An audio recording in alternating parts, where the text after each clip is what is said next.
Lucas capítulo de número 23. Quero deixar uma reflexão bíblica para essa noite, antes de procedermos o momento do nosso batismo e ceia. Quero deixar uma reflexão bíblica em Lucas 23, verso de número 32. Lucas capítulo de número 23, verso de número 32. A palavra do Senhor assim nos diz. Os irmãos encontraram, amém? 2 outros homens, ambos o quê? Criminosos, também foram levados com ele para serem executados. Verso de número 39. Um dos criminosos que ali estavam dependurados lançava-lhe insultos: você não é o Cristo? Salve-se a si mesmo e a nós. Mas o outro criminoso o repreendeu, dizendo: você não teme a Deus? Tem estado sobre a mesma sentença?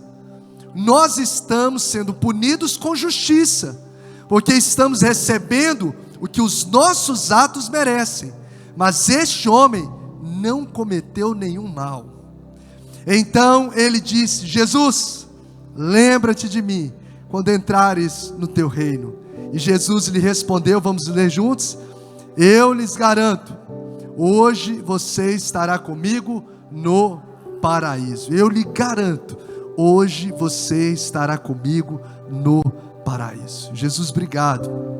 Te bendizemos, como cantamos, cremos, como lemos, cremos. O Senhor é santo, o Senhor é perfeito. A santidade, como esse carro-chefe dos atributos do Senhor, nos garante que o teu amor é puro, é pleno, é imensurável. Nos garante que a tua graça é incalculável. Nos garante que a tua misericórdia, ela é sem fim, se renova a cada manhã. Nos garante que a tua fidelidade é de geração em geração. E por causa de quem tu és, apesar de quem somos, nós estamos reunidos aqui nessa noite. Nós somos alcançados pela maior de todas as dádivas, que é a graça da salvação. E nós te bendizemos essa noite pela manifestação daquilo que nós recebemos de graça, mas que foi pago um preço altíssimo. Deus, uma morte de cruz, a mais horrenda de todas as mortes, para que nós, por amor a nós, pudéssemos ter vida com abundância, livre acesso aos céus, e ao findarmos a vida nessa terra, desfrutarmos da eternidade contigo para todo sempre. Muito obrigado, Jesus, muito obrigado. Que o Senhor abra os nossos olhos espirituais, porque sabemos que não há palavra humana que possa nos convencer, que possa, ó Deus, mudar a nossa mente, mas nós temos neste lugar o teu Santo Espírito enviado pelo Senhor, o qual nos convence do pecado, da justiça e do juízo. Aplica essa palavra no nosso coração, que seja uma noite de salvação, de cura, de transformação, de poder dos céus manifesto na terra, em nome de Jesus. Se você crê, diz amém. Pode se assentar. Eu quero falar nessa palavra objetiva aqui sobre justamente essa salvação, porque nós sabemos que Jesus ali, quando esteve na cruz do Calvário, ele foi pendurado no madeiro, ele disse 7 declarações, declarações que liberavam a palavra de perdão. Quando ele disse a primeira palavra: Pai, perdoa-lhes porque não sabem o que fazem. Palavras de salvação como essa: hoje mesmo estarás comigo no paraíso. Palavras de cuidado com a família, quando ele fala para João em relação a Jesus, João em cuidado de Maria e Maria de Jesus: eis aí a tua mãe, eis aí o teu filho. Palavras de celebração, tetelestais, de vitória: está consumado. A palavra de completar a sua obra: eu entrego o meu espírito. Então ele teve 7 declarações, 7 orações. E a segunda declaração que ele disse é justamente essa, palavra da cruz: Pai, ou melhor dizendo, hoje mesmo eu lhes garanto, estarás comigo no paraíso. E essa é uma palavra de salvação. Queridos, a salvação, ela é a maior dádiva que nós podemos receber de Cristo nessa terra. A Lu estava falando sobre a oferta, não teve oferta maior. Tudo que a gente entregar de coração, de emoção, de finanças, de tempo, é nada. É ínfimo. É uma gota no oceano daquilo que Ele fez por nós. Nós recebemos a maior oferta que o mundo poderia receber. de entregar o seu único filho santo, perfeito, que não precisaria estar aqui. Ele não precisaria vir nessa terra para ser Deus. Ele é autossuficiente. Ele já era adorado no céu, dioturnamente. Ele era autossatisfeito em si mesmo. Ele não precisa da minha, a sua adoração, para ele ser mais santo. Ele é plenamente Deus. Ele é plenamente satisfeito em si mesmo. E mesmo sendo satisfeito em si mesmo, ou seja, por causa de mim e de você, ele deixa o céu de glória.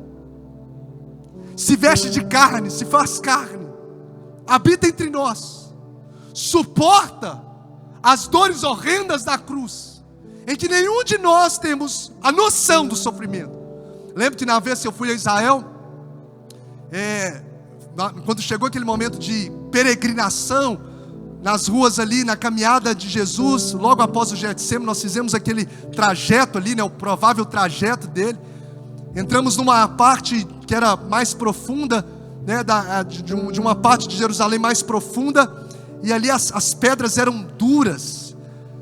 E eu lembro que o guia ali, ele trouxe pra gente a explicação, falando assim, quando a gente vê naquele filme do Mel Gibson, o tão tradicional Paixão de Cristo, Jesus caindo, aquela poeira voando, parece que teve mesmo que seja na terra, mas um certo aspecto ali que afofava, vamos assim dizer, aquela queda.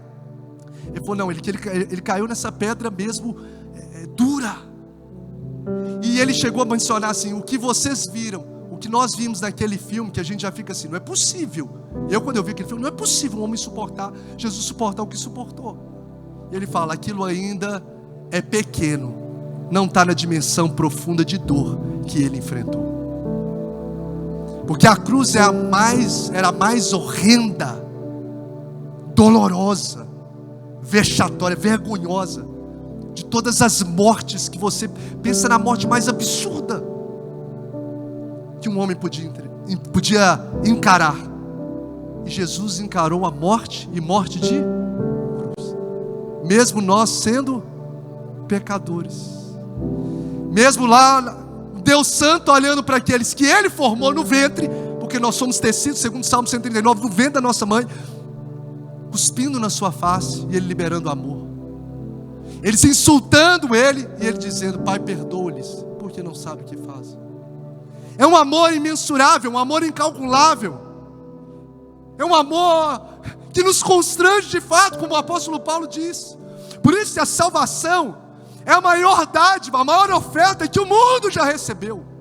Não tem nenhum presente que a gente vai receber, não tem nada que a gente pode dar, e a gente pode dizer, nossa, eu estou fazendo muito para Deus. Eu posso gastar os meus dias, literalmente como pastor, para Jesus, eu não estou fazendo absolutamente nada em relação à grandeza do sacrifício, do amor, da graça, da misericórdia dEle, expresso na cruz do Calvário. Isso confronta o nosso coração, porque às vezes a gente passa o dia inteiro e não tem tempo para aquele que entregou toda a sua vida por nós. Não consigo achar 10 minutos, me dá sono quando eu leio a palavra, eu não encontro tempo para oração, eu não encontro tempo para servi-lo. O amor de Cristo nos constrange, e às vezes o que falta no nosso coração, porque a gente está carregando muitas vezes um coração como o coração do criminoso à sua direita, aquele que vendo o que não tinha pecado morrendo e ainda ridiculariza. Falta temor. Então a salvação é a maior dádiva que nós podemos receber. Eu confesso que praticamente todos os meus devocionais que eu faço, meus momentos de oração, acho que uma das primeiras coisas que de fato eu oro, Senhor, obrigado por ter me alcançado com a tua graça. Porque não tinha explicação nem da minha família pelo lado de pai, nem família pelo lado de mãe, não tinha nada que era favorável, e o Senhor graciosamente me encontrou, me permitiu alguém falar do amor dele para mim, e eu poder ser a minha vida tocada em todas as esferas por causa desse encontro que um dia marcou a minha história, com apenas 10 para 11 anos de idade. Então a salvação é esse dom inefável. A salvação, ela foi planejada por Deus Pai, executada por Deus Filho, e ela é aplicada pelo Deus Espírito Santo. A Trindade se move para aplicar a salvação no nosso coração. Projetada por Deus Pai, porque o Cordeiro já tinha sido morto mesmo antes da fundação do mundo. Projetada por Deus Pai. aplicada por Deus, ou executada pelo Deus Filho, ao entregar a sua vida. E ela é aplicada pelo Espírito que nos convence do pecado, da justiça e do juízo. A salvação é algo tão tremendo.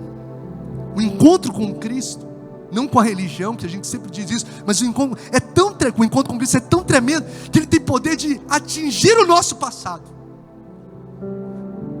Porque se alguém está em Cristo, quem sabe, nova criatura é, as coisas velhas se passaram.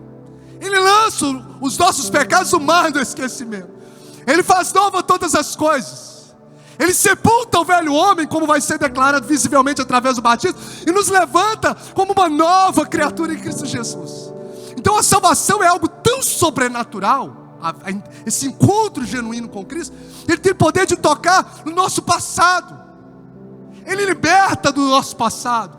Ele liberta o Saulo, que era um perseguidor, que passa a morrer e sofrer pela causa de Cristo. Ele liberta um Zaqueu, que muito provavelmente defraudava os seus irmãos, roubando, pegando a mais a cobrança de impostos, e faz restituir 4 vezes mais. A salvação, ela toca o nosso passado, ela restaura o nosso caráter, a nossa dignidade. Mas a salvação não só toca o nosso passado, ela é tão tremenda que ela age instantaneamente no presente.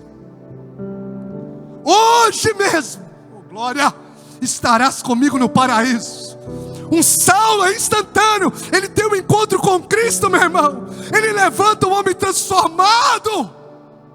A gente recebe a santidade, a santificação posicional, a gente é declarado santo. Depois vem a santificação progressiva, a gente vai se tornando cada vez parecido com Jesus. Mas quando a gente tem um encontro com Deus, a nossa natureza é tocada, a gente muda os nossos desejos, muda a nossa forma de conduzir a nossa agenda, muda os nossos pensamentos, porque é isso que Cristo faz quando Ele chega na nossa história.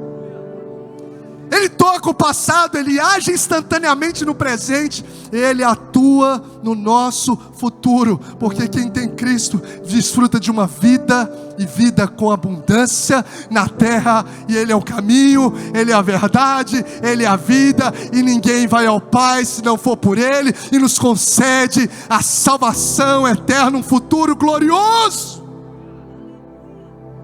Salvação, um dom inefável de Deus, uma graça, um amor incompreendido.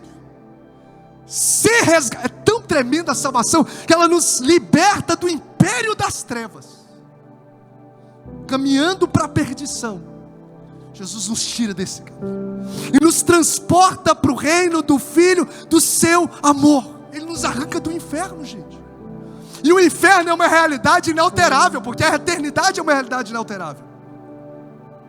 Nós temos o poder aqui de decisões aqui na terra. Agora, depois que a vida findar nessa terra, depois você lê Lucas 16, o rico e o Lázaro, nós não temos como alterar. Não, deixa eu voltar, o rico falando, deixa eu voltar a avisar meus familiares, não tem mais jeito. Então o nosso poder de se render, de entender, de permitir a palavra, de entrar no nosso coração, é hoje. Então a salvação, ela nos arranca da realidade do inferno, nos arranca do império das trevas, ela transforma a nossa vida e nos conduz para a eternidade. É isso que aconteceu aqui na realidade, no brado da cruz, esse segundo brado da cruz, essa segunda declaração, onde Jesus disse sobre essa palavra de salvação: hoje mesmo estarás comigo no paraíso. Eu fico passando Jesus ali num ambiente tão inapropriado, talvez decepcionado porque todos os abandonaram, um tinha traído, o outro negado, as pessoas que ele criou estavam ali rechaçando, gritando: solta Barrabás e crucifica. Talvez as emoções dele estariam completamente, talvez não, com certeza, muito abaladas. Tanto que quando ele está no Getsemane, que antecedeu o momento da cruz, ele já estava com angústia de morte. O Senhor envia um anjo para consolar, mas ele estava com angústia de morte, emoções abaladas. Mas você entende que o nosso Jesus, ele não age, ele não se move pela emoção, mas pelo propósito. E isso é escola para nós, que apesar de estar num lugar tão terrível como a cruz, debaixo de uma pressão emocional tão violenta, ele continua exalando a sua essência, e não aquilo que os homens fazem com ele. Ele libera perdão, Ele libera salvação, Ele libera celebração. E aí Ele declara aqui, porque quando Deus quer fazer, meu irmão, não tem cenário humano que pode mudar. Já viu aquela música dos pentecostal, né? Acho que é Lauriette. Quando Deus quer fazer. Você conhece, Vaz? Isso é de sua época, não, né? Ninguém pode mudar, parar. Estou precisando dar uma atualizada no minha playlist pentecostal, né? Você sabe? Meu Deus. Quem puxa aí esse coro? Você está em qual parte agora?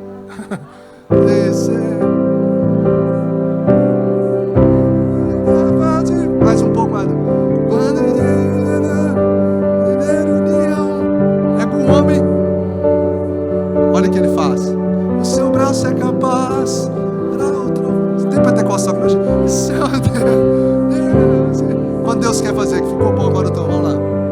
Pode parar quando manda mensagem, faz profeta entregar.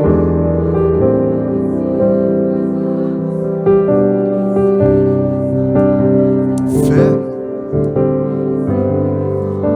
Primeiro, pega o homem sem Deus e derrama a unção. O seu braço é capaz de parar o trovão.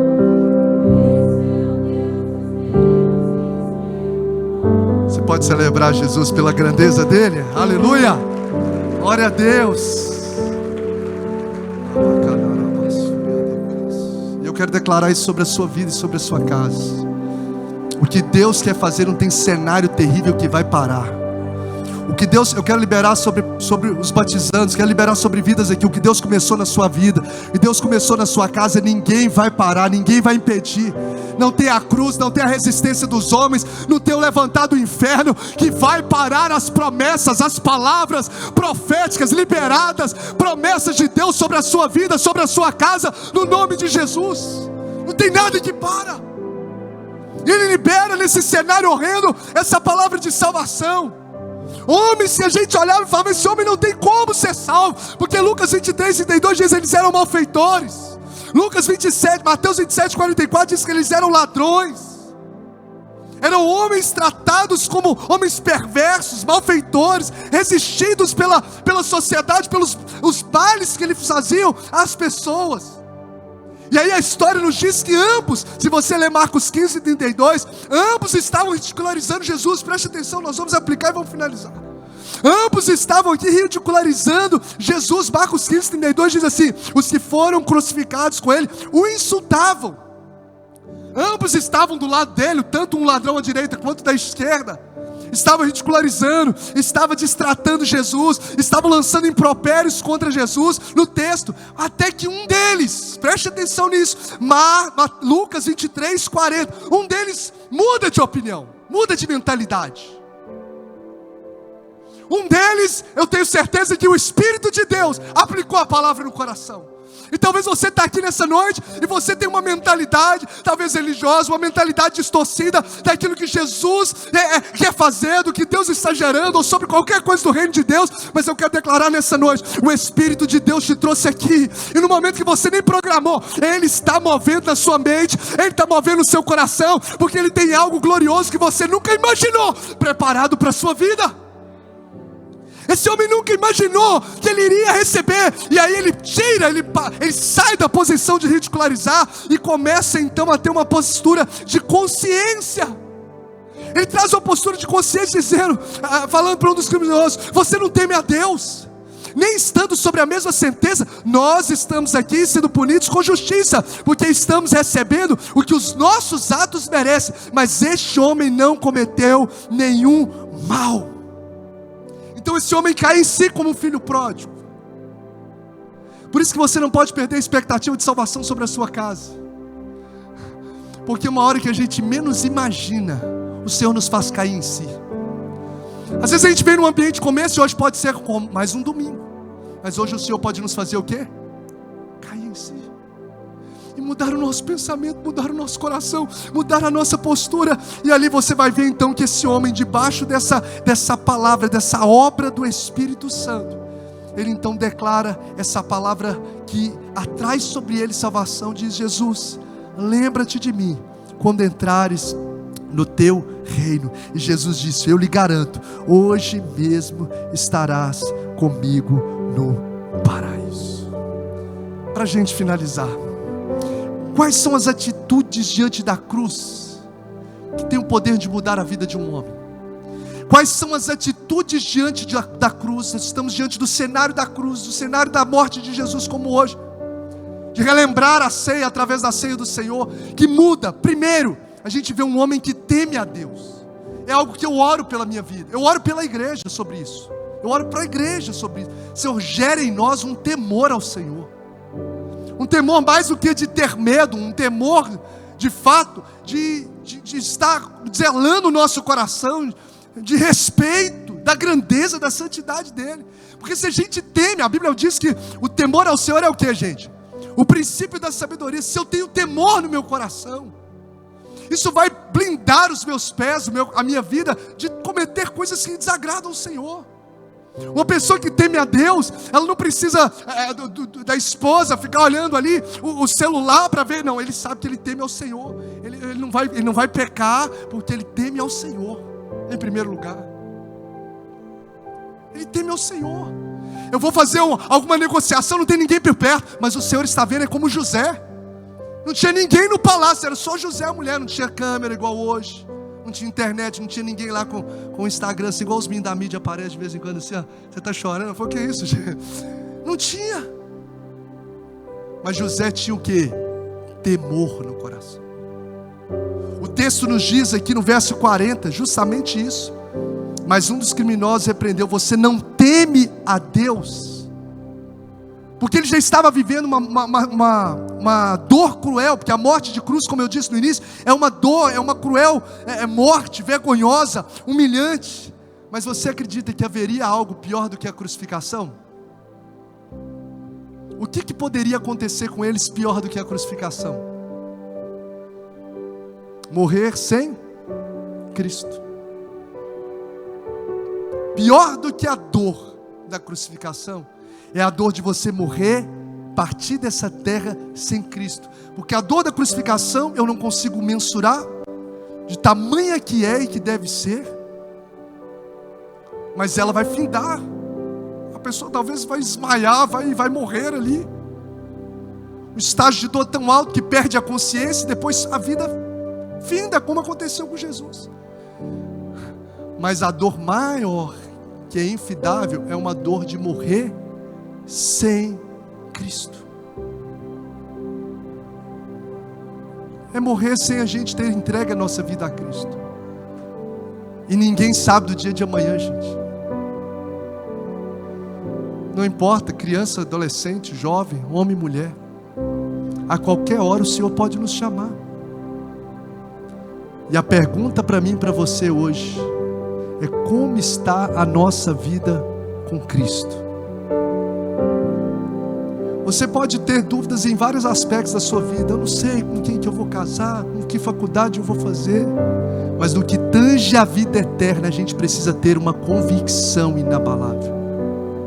Pastor, isso não é presunção, achar que você é salvo, que fulano falar, eu sou salvo em Jesus. Não, a Bíblia diz que o Espírito de Deus testifica com o nosso espírito, certifica que nós somos filhos de Deus. Ou seja, o Espírito de Deus coloca essa convicção no nosso coração, a convicção no nosso coração, dessa eternidade com o Senhor. Então nessa noite, a pergunta para mim e para você é: se Jesus voltasse agora, Ele pode voltar para mim e para você a qualquer momento. E o que a gente tem visto nesse último tempo? Pessoas que estão jovens, pessoas morrendo. A gente fala: gente, será que é esse negócio da vacina? O que é isso? Que as pessoas começaram, câncer pipocando para todo lado, pessoas morrendo de morte súbita, volta e meia. Tem percebido isso, sim ou não, gente? Você tem percebido isso? Pessoas de todas as idades, assusta o nosso coração. E diante de uma realidade como essa, sobretudo eu preciso perguntar para mim: se Jesus voltar hoje, eu tenho certeza da minha salvação? Será que eu tenho carregado esse temor? Porque pior do que a dor da cruz, é a dor de uma morte sem Jesus. Porque um lugar longe de Cristo, na eternidade, no inferno, é um lugar de tormento. É um lugar onde não vai ter mais consolo. Pai Abraão, pede para molhar uma gota de água e colocar na minha boca para refrescar. Não tem. Não é um momento que você passa aqui nessa terra com luta e alívio. Não, é uma dor que não tem fim, onde é pedido de socorro e a pessoa não é atendida. É uma dor terrível, a ponto de você não teme ao Senhor. O criminoso prega para o outro. Você não teme ao Senhor. Óbvio que eu não devo entregar a minha vida a Jesus por um medo de um inferno, de uma vida no inferno, no tormento e etc. Mas eu preciso trazer à minha mente a realidade da eternidade. E dizer que a dor de uma vida sem Cristo não é só na terra, mas sobretudo na eternidade. Então a gente tem que começar a viver, irmãos, um cristianismo um cristianismo de verdade, e parar de brincar de ser cristão, parar de brincar de ser crente. Hoje todo mundo é crente, vive uma vida numa porta larga, num caminho largo, na porta que não é mais estreita. Deixa eu dizer, a porta ela é estreita, o caminho é apertado. Pode às vezes muitas pessoas estar pregando uma outra realidade, mas eu vou dizer algo para você, essa porta não passou por reforma. Jesus, Ele é santo. De fato, a vida com o Senhor é uma vida de renúncia. Quem quer vir após mim, negue-se a si mesmo, tome a sua cruz e siga-me. Ao mesmo tempo que é uma vida de renúncia, não existe nada mais satisfatório do que uma vida com Jesus, porque somente nele nós temos vida e vida com abundância.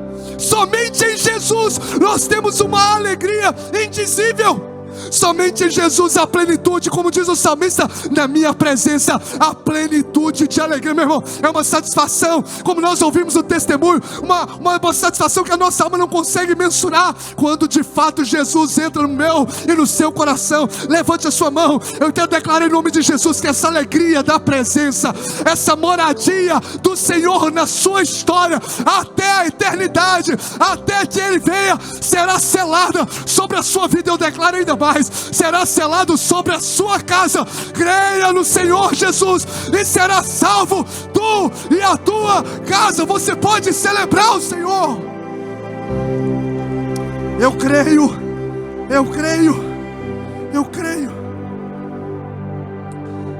Esse homem teme a Deus. Eu não posso brincar com o Senhor. Esse homem, ele vê a sua própria pecaminosidade. Nós recebemos nos nossos feitos que mereciam. Eu nunca vou mudar se eu achar que eu sou bom, que está tudo bem, eu ajudo as pessoas. Não, eu preciso reconhecer, nós somos pecadores. Nós precisamos de andar com Cristo, de confessar os nossos pecados.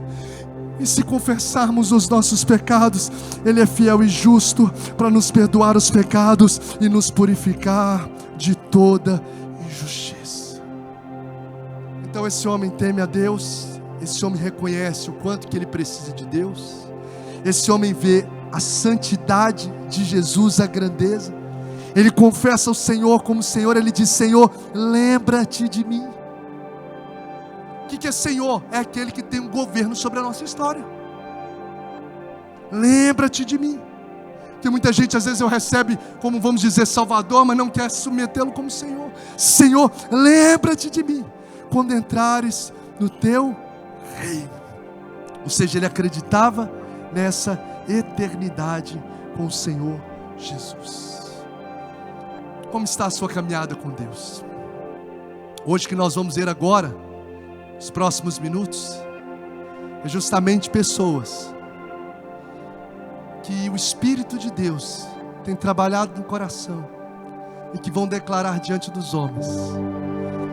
Estou declarando diante dos homens, sepultando o velho homem e o renascer de uma nova criatura. A vida na terra é muito passageira. A Bíblia diz que é como neblina. Ela é como fumaça. Ela se esvai rapidamente. E a gente precisa pedir ao Senhor, como uma vez eu disse no púlpito, há um tempo atrás, que o Senhor crave nos nossos olhos a eternidade. Você pode dizer comigo: Senhor, crave nos meus olhos a eternidade. Que o Senhor crave nos nossos olhos a eternidade. Que o Senhor crave no nosso coração a eternidade.